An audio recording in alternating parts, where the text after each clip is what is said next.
Well, hello everyone. We are back in what could be our deciding game here between the Wildcats and LDLC. It's been a win for LDLC, yes, but then two back-to-back in pretty decisive fashion from the Wildcats. And honestly, Georgia, we were expecting a little more from LDLC. To be fair, it seems like it takes Wildcats a little bit to sort of ramp up. First game in groups, they lost. First game in this best-of, they lost. But for LDLC, this is not good enough. The back-to-back LFL champions that have yet to show it in EMEA Masters. They got quarterfinals over in summer, semifinals over in summer, they got finals over in spring last year, but yet to bring a victory. And since they come from the most dominating ERL, and they have won very decisively by 3-0 in GO, showing up like this is just not good enough. I feel like their timings have been off, they've seemed very desperate. I feel like something needs to change up. And it's a very difficult conversation to really kind of put the right lens on, because actually, you know, LDLC are a very successful team regionally, and they still managed to get to fairly far into the knockout stages of EMEA Masters. For any other team, this would be an incredible string of results. It's only because this is LDLC that we expect and want to see something more from them. On the other side, Wildcats, we didn't really know where they stacked up against the LFL, because that's the big question in this tournament, right? Where does the TCL stack up against the other large regions? Turns out so far, finally, pretty damn well. And Bon Jovi, banned. there it is. He did it! I hate all of you. I was going to make an emotive point about the fact that Wildcats kind of were in a similar position for Turkey when they went to international tournaments, where they were the Turkish representatives that didn't deliver in the same way that the likes of Supermassive had in years prior, where they'd gone 1-5, had those disappointing results. Here, now, having no longer going to Worlds, they're in the EMEA Masters, and they are, for now, turning up pretty emphatically against what has largely been considered, pretty roundly considered, the strongest region for many years now. The LFL first seed in danger of dropping out 3-1. All right, so let's look at this last band. You got Vi, Xayah, Jinx, Maokai. Lots of priority picks left for just one teeny tiny band spot left for the Wildcats over on red side. It's going to be the Maokai. Vi left unbanned for the first time this series. White has typically gone towards the Jarvan, even when other picks were left up and available. But they're not hovering that right now. Okay. If that's the case, and okay, you're gonna go towards the Xayah because you're scared that the Vi is gonna be taken away. Really nice counter towards Xayah with the ultimate. One thing I wanna see changing up for LDLC, play for Cries. I wanna see the Jax, I wanna see the Camilla, I wanna see the Fiora, I wanna see the Aatrox. Get him on any carry type bruiser champion in the top lane, because so far he's been doing pretty stellar, staying even with Destroyer, even losing a little bit on a very hard losing matchups. Get him on a carry, get him to snowball ahead. Vi, passed up. That's going to be a Wukong locked in. I was about to talk that one as well, as the Wukong, as you said, locked in. Vi, 100% presence so far at the EMEA Masters. This will be its 41 bans, 10 picks. So far, so much in this draft, it's been let through at least to the second round. And for the first time, this best of Thresh also open up and available, especially when you're playing with a Jinx. I would expect that Wildcats would want to yoink that away, keep the Jinx as safe as possible, but it's not even about safety. Yeah. Powers is an incredible Thresh player. You leave this through, he's going to blind pick it even into Blitzcrank, which he has done before in this particular tournament, and here they're going to prioritize Bucklands LeBlanc.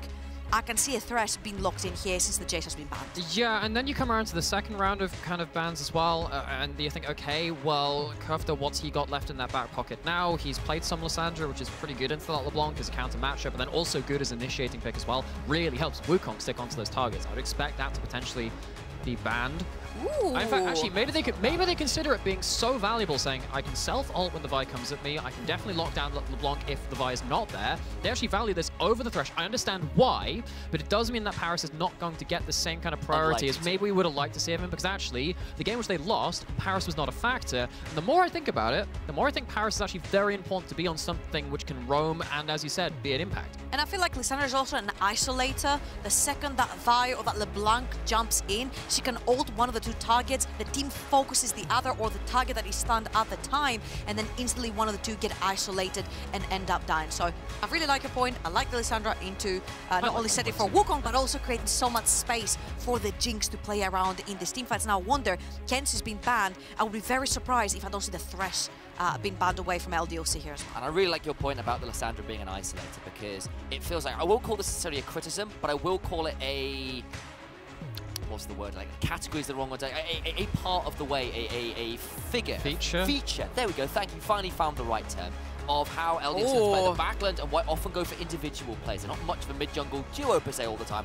They like to have White go down bot lane and back and make their own plays. Hard to do despite this. Wait. As that's 4 support bans. Okay. And what have you seen? LDLC must have something in mind, because right here, Wildcats scream, we banned the Thresh counter, we want to pick Thresh, but they ban Braum instead. So they're baiting Wildcats to go for the Thresh. I wouldn't be surprised if that's maybe even a blind pick top lane right here and leaving... Oh, it's gonna be the Thresh, okay. So the Thresh is gonna be locked in there. Let's see what they've got. But I wonder if you're just locking in a Nautilus here, because I look at kind of the Tahm Kench and the Braum. Nautilus kind of hates getting stuck up in that melee versus melee matchup against stuff which is kind of just more tanky than you can kind of snarl things up, kind of stifle your engage as well. Could potentially be something like that. And of course, it's been pretty good for for Zoelis on his own right as well. That is going to be the pick, so it's going to be Hook City in that bot side. What that also means now is you have multiple forms of point and click engage, which then Backland then just like slams forward and takes someone down. And I know you really want to say it's like a carry coming out for Kryze, but it has to be a safe blind pick as well. You got last pick blind pick, last pick counter kit rather. No top laners back for the side of Destroy. So he's decided here like, well, maybe I have to slam home K'Sante again. You have to have a blind pick. It's a sad situation, but what else do you do here? So frustrated. It is the curse of top lane. If you're picking first in this matchup, you just don't get to have fun. Oh. Well, we've had Rock earlier on in the series with the Malphite, time to bring out the scissors, and there's no counter this time around. Gwen locked in for Destroy. Will she be immune enough to run through the back end of this fight? Perhaps a question. That's such a different scenario than what we've seen in the previous drafts. We saw so much top lane focus in the second rotation of bans, even when one of the two top laners were already picking the first 3. Right here, it was support galore. The Kench, the Braum, the Rakan, the Blitzcrank, all out just to force Paris on the Thresh. This has been on purpose that Paris is playing Thresh. It's because LDLC allowed it, and I don't see Nautilus a reason enough to leave such a player, such a fantastic pick, which he mains as well. I think what it could end up being is something that we've praised Wildcats for, actually, is that jungle mid support. When you have that for LDLC with the Nautilus, if they get to roam, get to go into that mid lane as well, that could be the difference maker. Let's see if Zoelis on that Nautilus can flip things a little more into their favor. LDSE, the LFL first seed once again at EMEA Masters with their backs against the wall. They let through some key picks. They get a few of their own. They've got that oh-so-important Vi Backland on his oh-so-famous LeBlanc again. For all the analysts were asking for things like the Syndra, your back's against the wall, you understand why you default to comfort, why you default to as many point-and-click ways to try and blow up that AD carry. Last game, Bao on the Zeri was a monster in the end. This time he's on the Jinx. An oh-so-important pick. Can they get to the Jinx? I think it's going to be the very important question if the mid-jungle duo snowball from the side of LDLC, and therefore you have so many targets getting onto the Jinx, along the K'Sante, as we move in for what potentially could be the last game between LDLC and Wildcats. Again, the Vi LeBlanc duo is very potent, but when you're playing towards Elisandra into a melee champion, that kind of isolates Vi from the whole 2 versus 2.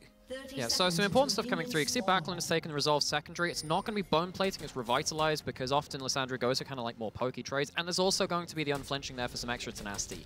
Now, this LeBlanc does not have a cleanse or a spellbook. That does mean you're still going to be under threat if you kind of get jumped on by Kofta. The way that LeBlanc wins this matchup is with a little bit of help early. Reminds me a little bit of something like the Ahri matchups that we saw of this kind of meta this time last year as well. So I really am looking at Paris and Zoelis to get out onto the map early. Watch the first resets from bot lane. I think that could be incredibly important as for how other matchups on the map play out. Quite telling as well, but both of these supports with how Leroy Jenkins-esque they have been looking at some of their engages. It took a moment there to find the right phrasing.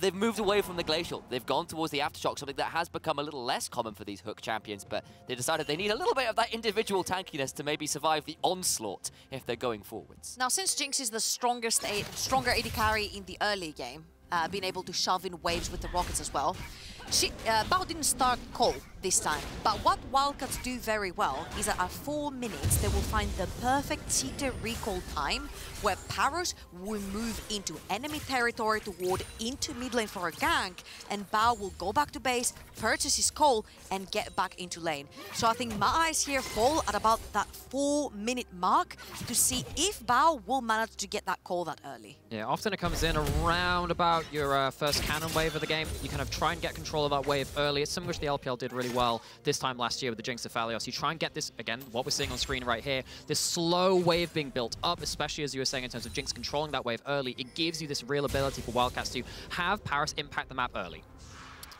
And Bao had a really phenomenal couple games. He's on that oh-so-important Jinx that we've seen rise all up in that priority. You can see the damage he was putting out in groups was the highest average DPM player in this game coming into it, and he's set up again to be a real threat this game if he can survive the Vi LeBlanc and everyone else coming for his head. He had a 32% kill share.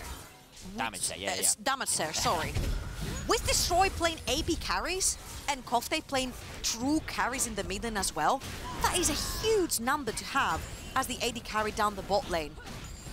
So things are a little bit different here. We can see that the first wave has crashed in, but it's not for a reset. It's actually for a look into the enemy jungle. Elromir is into bot side jungle. Bao and Paris there too. I don't think they know if White's there. Let's just watch to see if the hook lands.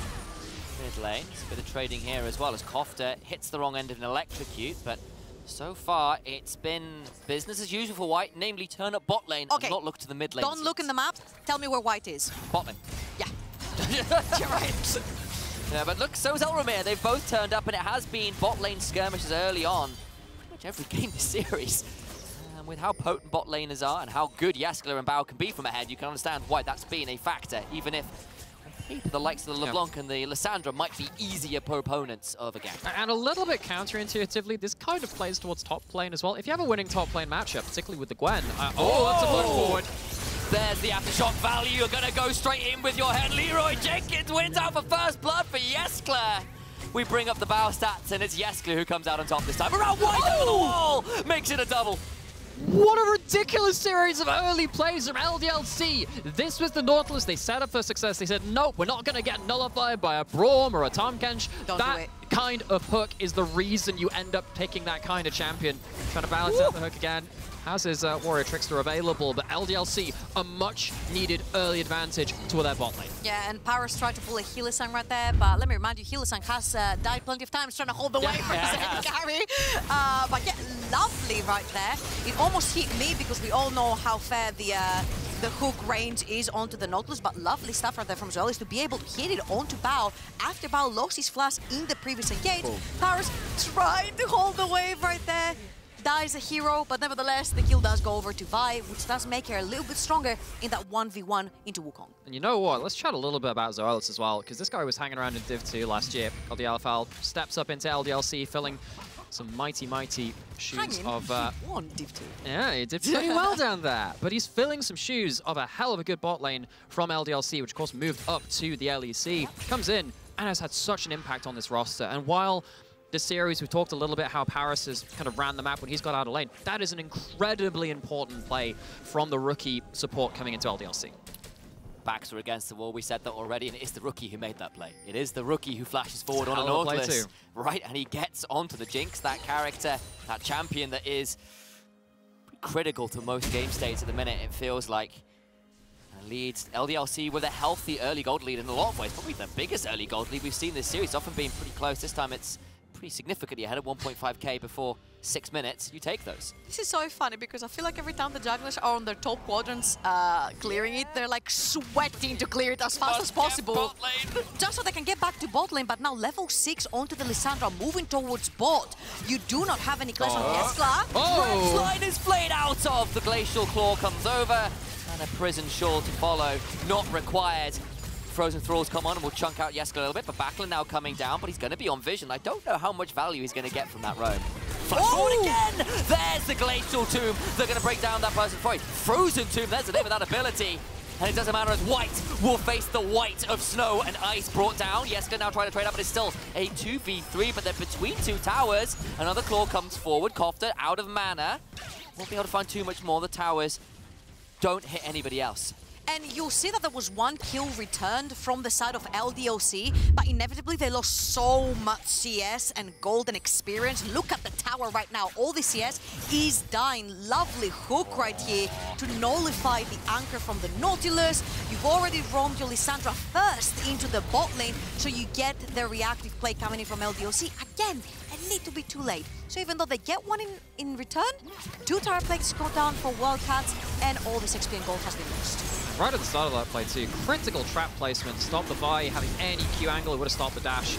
Luckily, Backlund gets something back for this play. I'm actually interested to see if everyone got plate gold from that bot turret. I'm not sure if everyone was in range for that one, but in the kind of the flow of state of things towards this bot side of the map, of course, we've called out LDLC, great early plays, immediately turned back to them, but at the end of this, Dragon also picked up for LDLC. They didn't reset though, right? So LDLC found this little timing, this little window that they had where Jinx doesn't have mana, Thresh doesn't have mana, they can't walk into the jungle.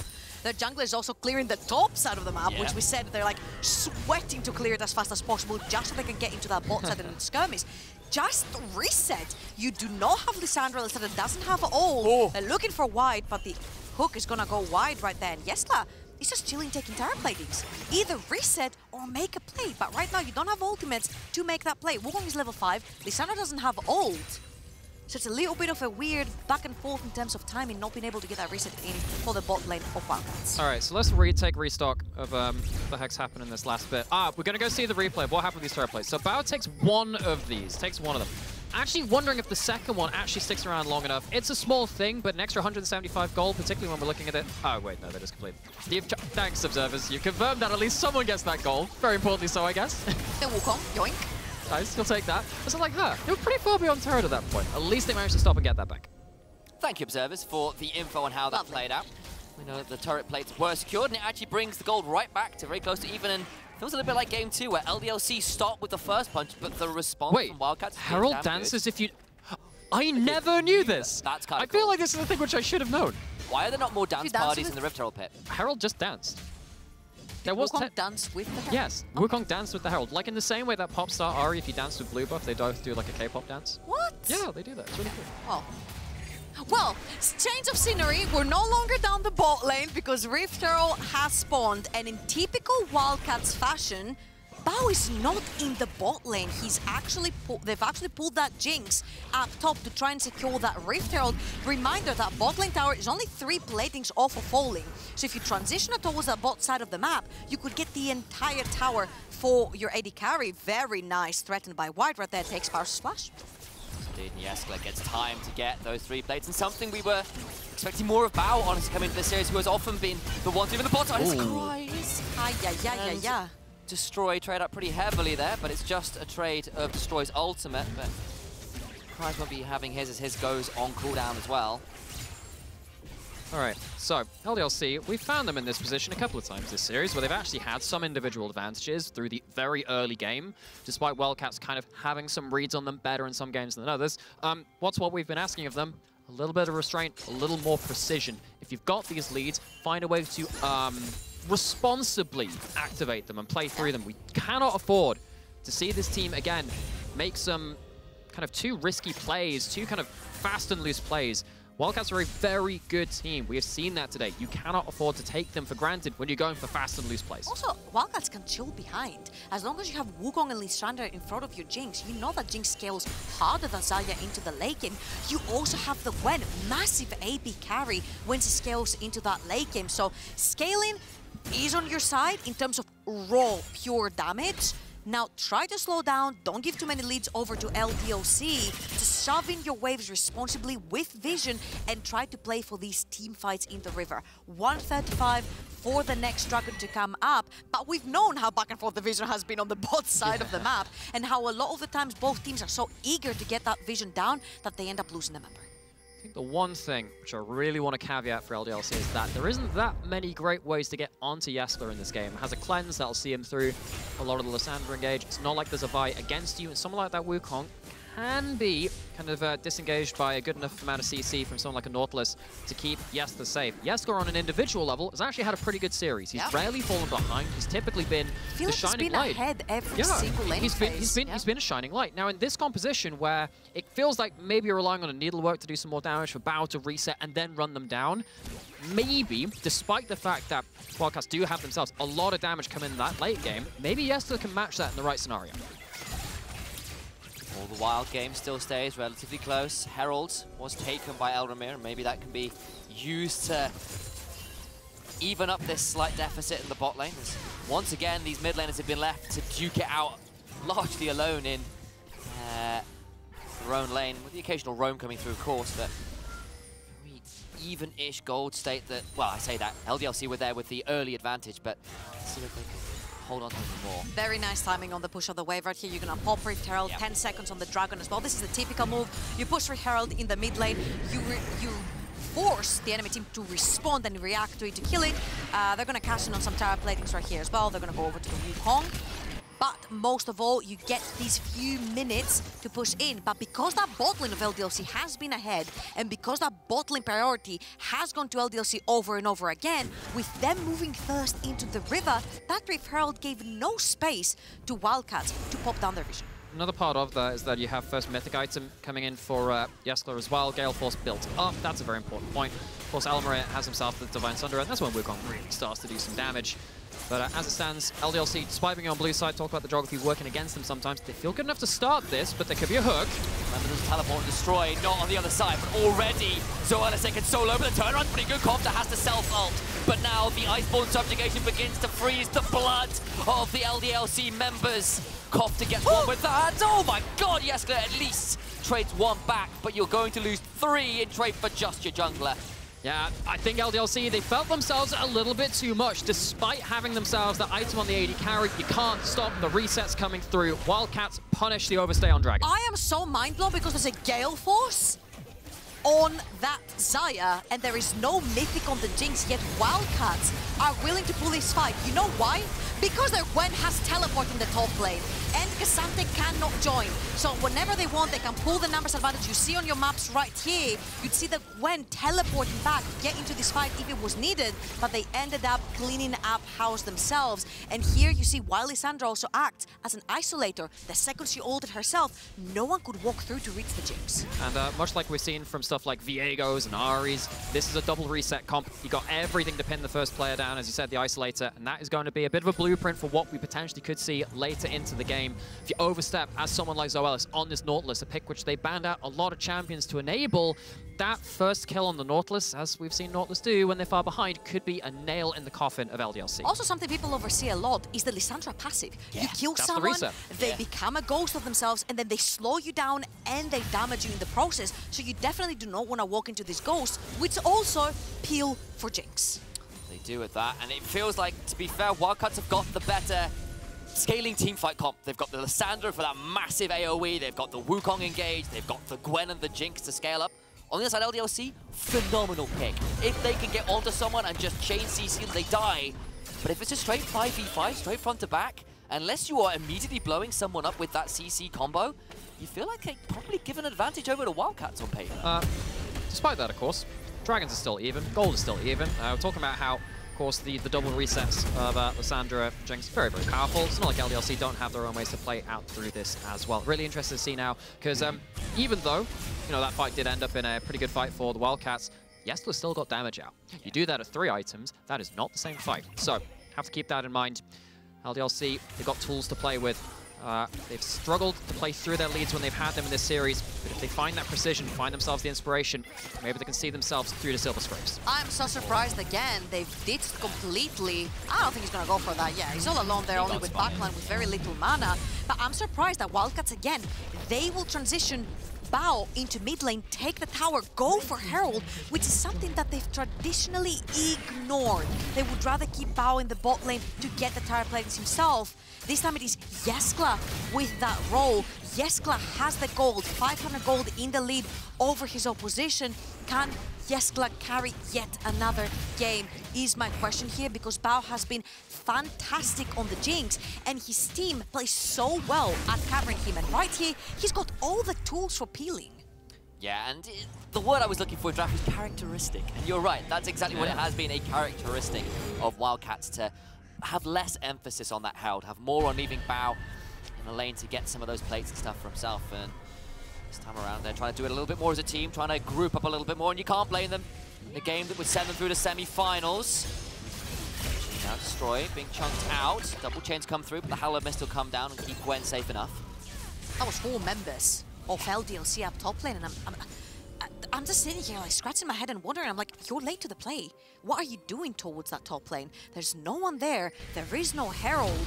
If anything, you should be playing towards that bot lane wave that was pushing. Kryze has to put the TP down, which means Destroy is yet again ahead on that TP timer for next fight. I mean, I think at that point you're just securing one side of the map for a split push, right? LeBlanc is not particularly safe if Lissandra pops out of Fog of War or doesn't look like Kryze is safe that. either. Yeah, well, Kryze is sat there and just goes, maybe I can TP to that turret. It's a bit of a waste of TP on this one though. Now the power play of that Herald comes through. This is the next step of this. LDLC, they committed towards top side, trying to commit towards cross map. Kryze is left alone. Blade over the wall, there's a box there as well, and they'll try to be put in a 6-foot wide one. Into the dirt he goes. And that's a kill, turret, and they'll get the second one as well. Yeah, I mean, Trouble's pointing out, this is a huge macro misstep from LDLC. If you're committing towards that top side, you got to understand the cross map will come in, and it's a cross map against the Herald. Double charge, inhib turret down at just 18 minutes into the game. But that was it. It was half a commitment. They had 4 members in the top side. They leave Buckle alone. Force it. You know your opponents have the Rift Herald. Try to push a tier 2. Keep an AD force towards the top side, the Xayah or the Cassante. Kryze ends up dying. Destroy's looking at Backland. Backland's now in a spot of bother, snipping on down through that health bar. The needles come on over and we'll put Backland straight to sleep. That snip was inches from cutting the life thread of Backland there. Yeah, Destroyer would have been kicked out of the League of Legends casino for that one. He was cooldown counting, because you look at that Mimic and he didn't have another dash. That's the way you deal with LeBlanc. See if they ever use one of their other basic abilities, and their W's down. It means they actually don't have as much mobility as you might think. Now, cross map before this, Wildcats, they pushed in through bot side, they got themselves a load of vision, but because they went towards top side with Destroy, they don't have vision, they don't have that ult now. And he doesn't have TP to get into this fight. Destroy cannot join. So unless Wildcats get a pick in the early, I don't think they can 4v5. 4v5, they're thinking about doing it regardless. Remember, Elramir is certainly positioned to steal Kryze on the flank, 8 seconds on his ult. They're trying to time it out. There we go, Start secures it. That second dragon in, good ult continues. Zoelis taken solo. Destroys Zoelis. Copter will use the stopwatch, trying to buy time, has got a flash. May need to use it, the Ring of Frostbite phase as well. Elramir gets that one, and the Iceborne subjugation. Trying to buy time, yes, Click goes in, can't quite secure the kills. The Glacial Path secures a double for Elramir. And he gets on out of their backland on a blast cone, but the rest of his team is dead to rights. Huge team fight win from Wildcats right here. Bao found him. Over the wall he goes with the blast cone. He'll have another distortion, but where is the rest of the Wildcats? Do they fancy themselves a hunt for the mid laner?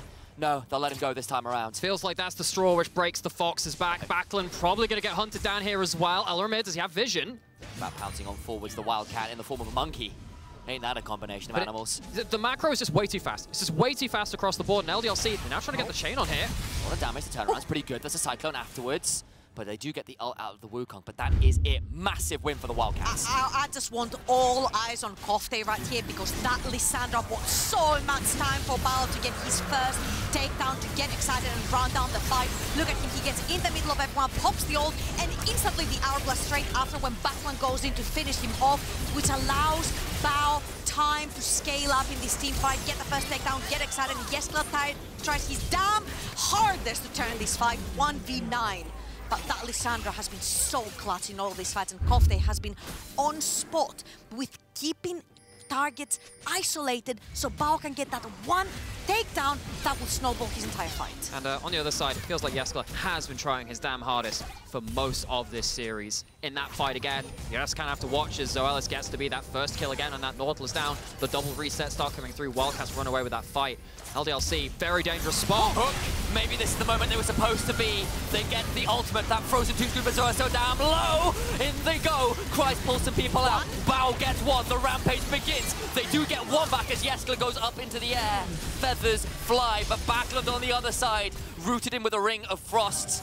It's 2 for 1. Destroy. Jungler and support fall in trade. On the other side, Destroy can on the other side. Backlund having to run away, but he's been hit with the rockets. The slows can come on through. Zap hits on in. They're waiting on Distortion. Mimic comes on through, needs to get over the wall, but there'll be a Ring of Frost. The Bow's unstoppable. Destroys onto Jesko in the mid lane. There's nothing left. The bird is plucked and cut straight down. It's roast dinner in the mid lane. Another fantastic skirmish, and honestly, if we pop back up the scoreboard right here, also Elramir has been doing so damn fantastic in this particular game. He has been a silent shadow, covering for his bot lane, always been there for the counter gank, making sure that his bot lane is safe, but this fight is not over because they're all so low. They want to try and get something, anything to get a punish back. Paris might be the sacrificial, but Bao just says you will not have my Thresh. Begins firing on through this Jinx. You wonder why she was a star in Arcane. It's because she puts out that much of an impact. Kofta is here, goes in with the Glacial Path. The Ring of Frost is an absolute sign of death. A frozen tomb but cries. Not quite in the dirt. He's got enough shields to try and dash away. A Q3 available Backlund now coming on in. Maybe Kofta's gone too deep, but not before he goes on a rampage. Finally falls, but at what damn cost? That is barely a silver lining. Make it a bronze. It feels like LDLC not even going to have a chance at silver scrapes. Feels like that is one of those plays after that last big dragon play, which has got Wildcats into the point where it is so hard to stop the first kill going down. And if that first kill goes down, you get blasted alongside it. LDLC forever been the team with so high expectations, coming in as LFL champions 3 times in a row, but the Wildcats stopping this story short this tournament. He's teleported in. He wants to try and get something to dilute the power of this Baron shove. He's desperately looking for something, anything. His LeBlanc, so legendary, so iconic, cannot find purchase in this game. I just wish this desperation would translate into aggression in the early game. Backlund has been a menace on this LeBlanc for as long as we've known the player, and it just doesn't seem to be enough. Cry's stuck on a carry. Backlund not willing to do the extra step, and who will? White is looking for Flash. Paris going to be the target. Maybe Kofta comes in. He's got Death Cap, and the ice freezes in the veins of all of LDLC. It freezes in the hearts of all the LFL fans out there. A double to Bao. The excitement is in, and you look at this one. You blink, you miss it. They're all dead. They're all gone. The mid lane turret falls a shutdown onto Bao, but I don't think it's enough. At least an inhibitor falls. I think it might just because Jeska's alive, Backlund's alive, Bao chased for the kill, and this could have been the end. This would have been Wildcats winning the entire series, and Bao greeted for that one kill has costed them at least another few minutes. Potentially has, yeah, I think you're right. I think maybe in the elation of winning that team fight, Bao goes a little too far. Still on death's door are LDLC, the Foxes. The last of their legs. Of course, it's the Wildcats, which have their own line knives to 9 lives to bring to bear. Not quite in time, but Destroy is now left alone. Gets rooted. Jeska inside the Hallowed Mist, but there's a lantern to safety. The passage is dark enough, and they cannot follow. Okay, silver lining. Soul Point. This is Soul Point for LDLC. Second silver lining. This was only one inhibitor that fell. They still have their Nexus towers. Jeska will dodge that. Destroy is still looking. The wall they come. 3v5 though. Look at the Lissandra coming over the wall. The Glacial Path comes over. There's a Frozen Tomb available. She's put them all in the dirt a few times before. Elramir throws out the Cyclone. They'll get a kill, and now they'll continue to die. White becomes a White Walker, courtesy of Lissandra's passive and the Frozen Thralls. And a slow one to Jeska. Flee, little bird, fly south for the winter. That's Lissandra coming to put you once more into the cold, cold ground. In their first EMEA Masters appearance, the TCL take one heck of a scalp. It is the LFL first seed falling by the wayside in the quarterfinals. They lost last EMEA Masters, did the LFL. They fell in the finals. The Heretics picked that one up. It was the fall of a dynasty, and there's new teams, new blood, new Titans coming on in. And Turkey is here to scream, we are worthy! 3-1 Wildcats, they're off to semis. They're brushing in their KDAs just a little bit further right there before they wave goodbye to LDLC, and before we wave goodbye to LDLC, but Wildcat, oh. Look at that. Oh. But Wildcats, what a fantastic performance. I'll give you one thing. It takes them one game to warm up each stage. This stage in the quarterfinals and in groups. But once they're warmed up, they're good to go. And honestly, this was not flawless by LDLC, and all Wildcats had to do was punish the macro mistakes. Be patient, look for the overextension, look for the macro mistake, and then just play better macro-wise than your opponent, and they executed flawlessly. Again, I just want to give a big shout out to Destroy as well, because in this particular game, again, he got ahead in lane, and he had 0 deaths. I mean, you know, we are going to be, bidding farewell to LDLC, a team with an awful lot of pedigree, an awful lot of history. It's a team which rebuilt, came back after another success regionally. Sadly, though, cannot shake those chains. That trend now of not quite managing to hit the mark. Adamir Masters, still a team with a hell of a lot to show. Sadly, not quite precise enough, not quite on the right timing. Wildcats were just the better team on the day. We kind of dubbed this tournament and this quarterfinals really a marker of a changing of an era, and the LFL first seed once again falling, this time to the new blood in Turkey in the Wildcats.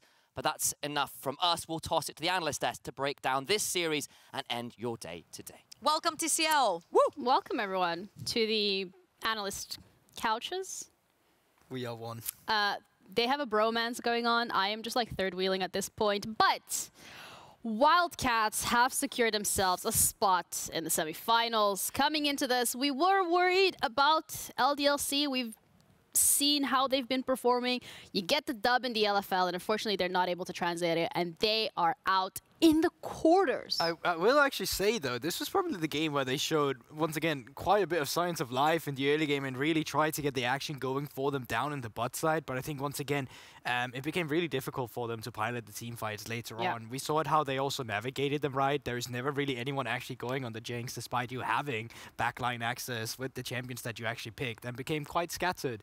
I also think on the top lane, it was a whole nother situation where it also just looked like to get outscaled. Yeah, I think the big thing is this series, at least the read from us, and it feels like the correct read as well, because of the result was we just needed superior team fighting tools, right? Via the draft, and I think that is the quickest way to at the very least have more success or a higher percentage chance at success. But LDLC kind of strayed, not necessarily entirely away from those tools, but not necessarily using traditional tools, things that are a little more nuanced in execution. And I think that slight difference between, you know, having things like a LeBlanc, which sure can set up for the rest of the composition with a lot of the pick tools you have, to a Lissandra, who is just outright a strong AoE team fighter, is the difference maker here between these two teams. Yeah, I think Lissandra is just such a good pick on 3 as well. You already saw the LeBlanc, great, that's a good individual matchup. Then you see the Vi and you're like, hey, every time Vi is gonna ult me, I'm just gonna press R on myself. And I also think, once again, it was the mid lane that could impact the bot lane, and that's a big difference maker here as well. Backlane was quite late on the play, and while they do trade a kill back in this instance, it's just the fact that every single time Wildcat gets to be first on the play, and it's just not about this bot lane here. It's also about, well, when are we setting up for the Herald instead? 2 times around as well, it was Wildcats that picked up the Herald. That just makes it easier for you to actually play the game, take care of the objectives, set up the jungle camps afterwards, if you want to go in and actually counter jungle, and then came the team fights later. Yeah, I mean, it just feels like for LDLC, you want to start off the game on the right foot in terms of 2v2 mid-jungle, but when you're against effectively, you know, pseudo 2 like counters 1-to-1, it feels really difficult to do that. And once these team fights started to unfold, you start to see that realistically with no, you know, real advantage, life just feels hard. You know, how do you kill the Gwen? How do you consistently find Jinx in a manner where you don't have to, you know, expend too much to do it? But they didn't again, and you can see it, right? Like, there could just be a highlight on Bao right here. Look at all the low HP bars. Who's the single member who's actually not low? And what's your composition designed to do? Press R on the Jinx, and no one really actually does it ever. And I think it's also just Wildcat, right? We've talked about it going into the game specifically. It does become the Bao show quite often for them. A game like this also telestrates that, when the composition is also just built around to peel for him. Thresh to reposition him with the Lantern, the CC that you get on the Lissandra as well, both to peel, but also the fact that you have CC to be aggressive with, and then the Wukong once again is just coming in clutch for Wildcat. Yeah, and also when we're looking at the goal difference over time, it's been the same theme throughout the entirety of this series. It's one team, usually LDLC, gets the early gold advantage, and then Wildcats finds a way to claw back and just rein it back into their favor. just, again, it lends, I think, to the compositions and how we've spoken about them, right? It felt like LDLC, again, composition a little more geared to skirmishing. But also just team tendencies, Yeah, right? Like yeah. From what we see, because it is, as you say as well, it's like we see the same things happening again when it's looking good. Here's some early game, and then it comes also probably with the composition, right? But it's just like if this is a draft that you draft, which we see them do that quite often, we had hoped they would play it differently. But I also just think that, once again, Wildcats, they just realize this. You kind of just get used to what the enemy wants to do. And when you send 3 LeBlanc games in a row, when you see the Jarvans as well, when you see then the Vi later on, you get used to the enemy. And I think in terms of making adaptations, which is so important in a best of 5, Wildcats was just a team that adapted better to the playstyle that LDLC brought to the table. Yeah, LDLC bought that early aggression. They were not able to close it out. Wildcats not allowing them to do it. They flipped the game around late game, and it's theirs. Now, we're going to have a look at the bracket as well, because with the fact that Wildcats won means that they're going to the semis, and they are up against SKP, who also won the coin toss, so they get to select their side. Yeah, so what that probably means is Koth blue side, I guess, for game 1. Yeah. And then we'll see how things unfold there. Very surprised that SK Prime took out Matchco in a 3-0. And quite fast as well. And quite By fast. the time we loaded into game 3 with Wildcats versus LDLC, that series was over. I wonder if they have the scaling comps. It looked a bit more fast play. I think Yeah. that's going to be the thing in the semifinals. It's going to be a slow-paced team going up against a faster-paced team. And really, these two stylistics clashing in terms of who's actually going to come out on top of that. It's what we expected from today's game as well. LDLC early game, Wildcats late game. It seems like Wildcats, as long as you give them that opportunity to capitalize off of your mistakes and punish you, give them the opportunity to push it to the late game, they're comfortable.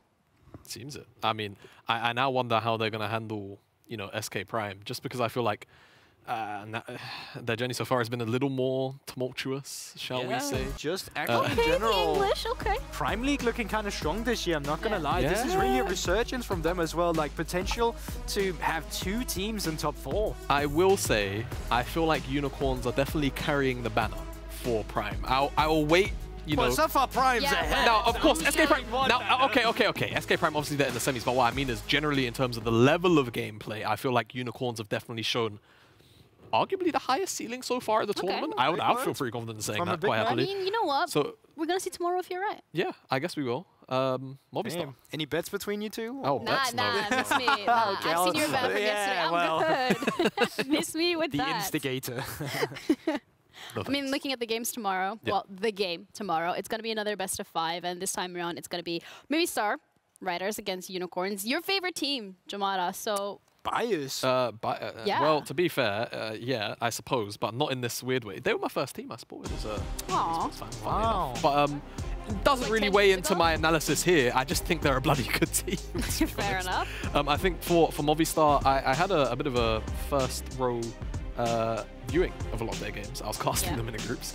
You and cast too? I know, That's right? crazy. It's so insane, Multi-role actually. talent, actually. Yeah, I guess. Damn. And I feel like Movistar definitely have a lot of issues to iron out, but what I will say is their best of 1s look a lot worse than their best of 5s. You go and look at their domestic split, I think it was 4th or 5th place they finished.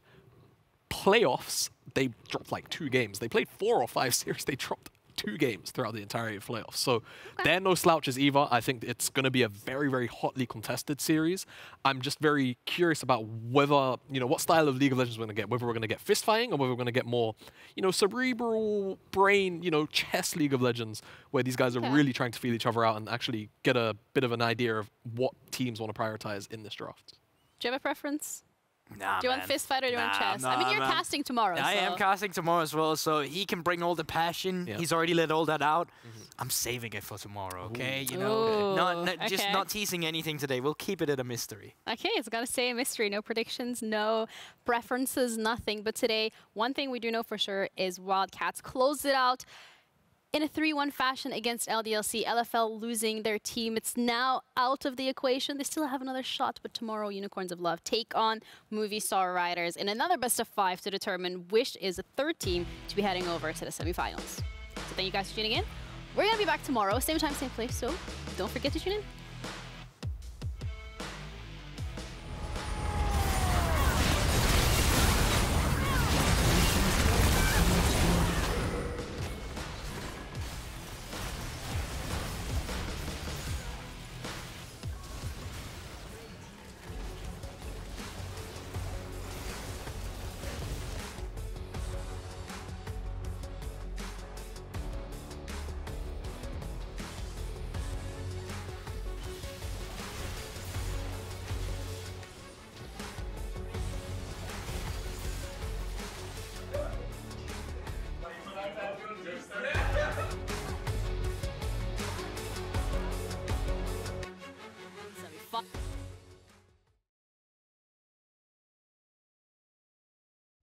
tuvo una caída en mi carrera, pero he vuelto más fuerte que nunca. Ojo con Supa, va a reventar a Marlon. Se atreve ahora con el 1 contra Flaque. No debería de ganar el tetón. J'ai progressé une étape à la fois jusqu'à arriver au sommet. Maintenant qui est dans la mêlée. Et la côte de Roguette, elle est magnifique du côté de la TLC.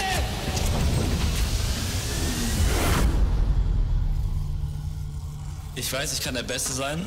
Jetzt muss ich es nur allen zeigen.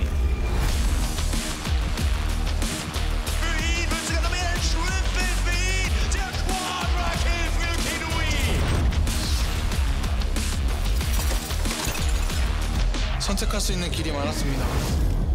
저는 지금 걷고 있는 길이 옳다고 확신합니다. Napiszcie tutaj na gotowe. Nie odbierajmy. Pentakid jak najbardziej zasłużony.